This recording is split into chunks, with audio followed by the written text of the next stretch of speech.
Hello bachcho, let's read the question. The question says, explain three types of movements or flows within international economic exchange.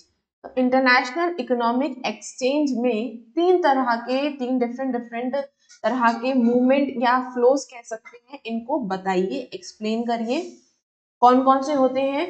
Find one example of each type of flow. सभी movement के या सभी flows का एक एक example दीजिए जिसमें which involve India and Indians and right a note account of it. जिसमें कि इंडिया या इंडियंस इन्वॉल्व हो ऐसा एग्जाम्पल दीजिए and right a short account of it.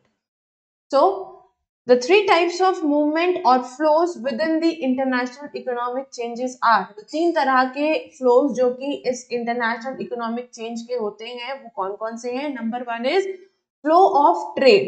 तीन तरह के होते हैं, एक होता है flow of trade, flow of labor and flow of capital. सबसे पहले पढ़ते हैं ट्रेड के बारे में. It refers largely to trade in goods.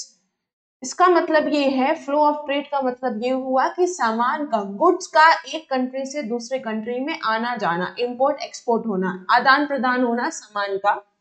Such as cotton और व्हीट. ऐसे तो बहुत सारे थे, दो ही एग्जाम्पल दिए गए हैं, cotton and wheat.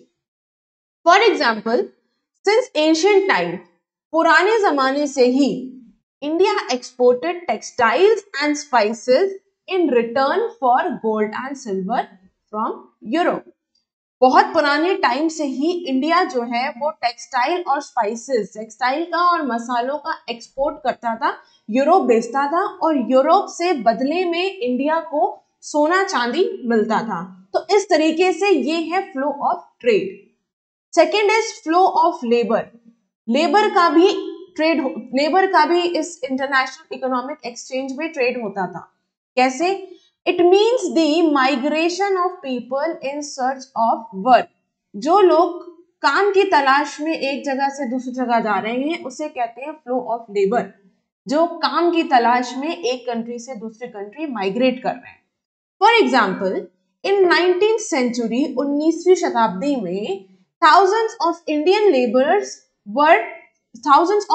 laborers went to work on plantations, in mines, in road and railway construction projects around the world in form of indentured laborers. तो 19th सेंचुरी में हजारों इंडियन लेबर्स जो हैं वो अपनी कंट्री छोड़कर दूसरी जगह गए काम करने. कहाँ कहाँ? प्लांटेशंस में काम करने के लिए गए, खदानों में काम करने के लिए गए, ऐसी जगह गए जहां रोड और रेलवेज के कंस्ट्रक्शन का प्रोजेक्ट चल रहा था, जहां रोड और रेलवेज बनाई जा रही थी. अराउंड द वर्ल्ड, पूरी दुनिया भर में गए in form of indentured labourers. Indentured labours का मतलब हुआ कि कॉन्ट्रैक्चुअल बेसिस पर गए. इंपॉर्टेंट बात यह है, they were hired under contracts promising their return to India after working for 5 years. इस इंडेंचर्ड लेबरर का जो कॉन्ट्रैक्ट था इसमें ये लिखा हुआ था कि इंडिया में ये लोग वापस कब आएंगे? 5 साल वहां काम करने के बाद. ये जो इन लेबरर्स की हायरिंग होती थी ये एक कॉन्ट्रैक्ट के अंदर तहत होती थी, जिस कॉन्ट्रैक्ट में ये लिखा था कि ये इंडिया तभी वापस जाएंगे जब यहाँ पर वो 5 साल काम कर लेंगे. In the plantation, their living conditions were harsh. उनकी जो रहने की तौर तरीके थे वो बहुत ज्यादा हार्श थे, बहुत डिफिकल्ट थे, बहुत टफ थे. And the laborers had very few legal rights. और उन laborers के पास कुछ ही legal rights थे उनके पास. ये था flow of labor. Number 3 is flow of capital. पूंजी का ट्रांसफर होना, फ्लो होना. It means the movement of capital for short-term or long-term investment.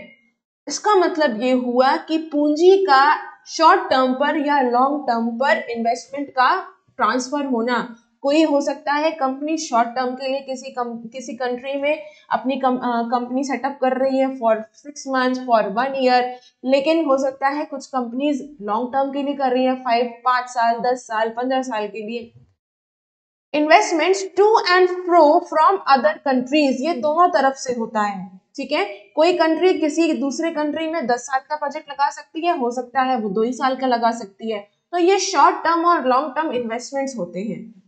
For example, during British period high loans were taken from USA to finance the world war. Britain ने world war में लड़ने के लिए USA से finance करवाया था, loan लिया था। ब्रिटेन ने यूएसए से लोन लिया था वर्ल्ड वॉर में लड़ने के लिए, क्योंकि सामान की जरूरत थी तो पैसे की भी जरूरत थी, तो उन्होंने ब्रिटेन ने यूएसए से लोन लिया था। Since India was under British rule, क्योंकि उस वक्त इंडिया जो है वो ब्रिटिश रूल के अंडर में था, अंग्रेजों के कब्जे में था। The impact of these loans was felt on India to.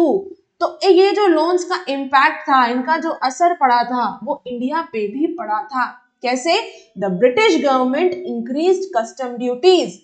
पैसा चाहिए था, तो इंडिया पे असर कैसे पड़ा कि ब्रिटिश गवर्नमेंट ने फिर जो कस्टम ड्यूटीज थी इनको बढ़ा दिया और इम्पोज इनकम टैक्स, और इनकम टैक्स लागू कर दिया था।